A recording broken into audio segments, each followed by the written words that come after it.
Final ಆಗಿ ನಮ್ಮ carbon build series start ಆಗಿದೆ. ವೇವಿ ಸ್ಟ್ರಕ್ಚರು ಮತ್ತು ಆ ಕಾರ್ಬನ್ ಲುಕ್ ಅಂತೂ ಕ್ರೇಜಿಯಾಗಿ ಕಾಣಿಸ್ತಿದೆ. 22 ಲಕ್ಷ. ಸೊ ಫೈನಲಿ 3 ವಾರ ಆದಮೇಲೆ ನೋಡಿ ಗಾಡಿ ಎತ್ತಿದ್ದೀರಿ. ಕಾರ್ಬನ್ ಫೈಬರ್ ಬೇಸಿಕ್ಲಿ ಅದನ್ನೇನಾದರೂ ಪ್ರಾಪರ್ ವೇಯಲ್ಲಿ ನಾವೇನಾದರೂ ಪಾರ್ಟ್ಸ್ ಮಾಡಿದ್ರೆ it can be strong than steel ಅಂತ ಹೇಳ್ತಾರೆ. ಸೊ ಬೇಸಿಕ್ಲಿ ಸ್ಟ್ರೆಂತ್ ಬಂದು ಸ್ಟೀಲ್ ಅಷ್ಟಿರುತ್ತೆ ಕರೆಕ್ಟ್ ವೇಯಲ್ಲಿ ಮಾಡಿದ್ರೆ, ಮತ್ತು ಇನ್ನೊಂದು ಬಂದು ಕಂಪ್ಲೀಟಾಗಿ ಲೈಟ್ ವೇಟ್ ಆಗಿರುತ್ತೆ. ಸೊ ವೇಟ್ ರಿಡಕ್ಷನ್ ಅಂತೂ ಸರಿಯಾಗಿ ಮಾಡ್ಬೋದು ಕಾರ್ಬನ್ ಫೈಬರ್ ಯೂಸ್ ಮಾಡಿಕೊಂಡು. ಈಗ ಬಿಡಿ, ಈಗಂತೂ ಡಿಫ್ರೆಂಟ್ ಟೈಪ್ಸ್ ಬಂದುಬಿಟ್ಟಿದೆ. ಕಸ್ಟಮ್ ಎಲ್ಲ ಇದೆ, ಹನಿಕೋಮ್ ಅಂತೆ, ಲೂವಿಟಾನ್ ಇದೆಯಲ್ಲ ಈ ಪರ್ಸು ಮತ್ತು ಬ್ಯಾಗ್ಸ್ ಎಲ್ಲ ಇದೆಯಲ್ಲ, ಲೂವಿಟಾನ್ದು ಕಾರ್ಬನ್ ಫೈಬರ್ ಇದೆ. ಹೋಗಿ US ಅಲ್ಲಿ ಯಾರೋ ಕಸ್ಟಮ್ ಕಾರ್ಬನ್ ಫೈಬರ್ ಮಾಡಿಕೊಂಡು ಫುಲ್ S1000RRಗೆಲ್ಲ M1000RR ಕಿಟ್ಟು ಇಲ್ಲ M1000RRಗೆ ಫುಲ್ ಮಾಡೋಕ್ಕಿದ್ದಾನೆ.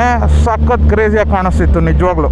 ಸೊ ಬೇಸಿಕ್ಲಿ ನೋಡಿ ನಮ್ಮ ಪೆಂಟಾ ಕಾರ್ಬನ್ ಟಿಪ್ಪು ಮತ್ತು ಇದು ಸಿಮಿಲರ್ ಕೈಂಡ್ ಆಫ್ ಪ್ಯಾಟರ್ನೇ ಟ್ವೀಲು. ಆ ಪ್ಯಾಟರ್ನು ಒಂಥರ ಸಿಮಿಲರ್ ಆಗಿ ನೋಡಿ ಈ ಕಡೆಗೆ ಫ್ಲೋ ಆಗ್ತಿದೆ, ಇದು ಅಷ್ಟೇ. ಸೊ ನೀಟಾಗಿ ಸಖತ್ತಾಗಿ ಕಾಣಿಸ್ತಿದೆ ನೋಡೋದಕ್ಕೆ.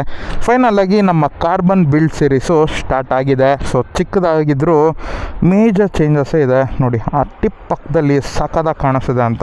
ಸನ್ಲೈಟ್ ಹತ್ರ ನೋಡಿ ವೇವಿ ಸ್ಟ್ರಕ್ಚರು ಮತ್ತು ಆ ಕಾರ್ಬನ್ ಲುಕ್ ಅಂತೂ ಕ್ರೇಜಿಯಾಗಿ ಕಾಣಿಸ್ತಿದೆ. ನೆಕ್ಸ್ಟ್ ನಾನು ಅದೇ ಇದು ಮಾಡಿಸೋಣ ಅಂತ ಇರೋದು ಫ್ರಂಟ್ ಫೇಸು. ನಿಮಗೆಲ್ಲ ಏನು ಅನಿಸುತ್ತೆ ಏನು ಇತ್ತ ಅಂತ ನನಗೆ ಕಂಪ್ಲೀಟಾಗಿ ಹೇಳಿ.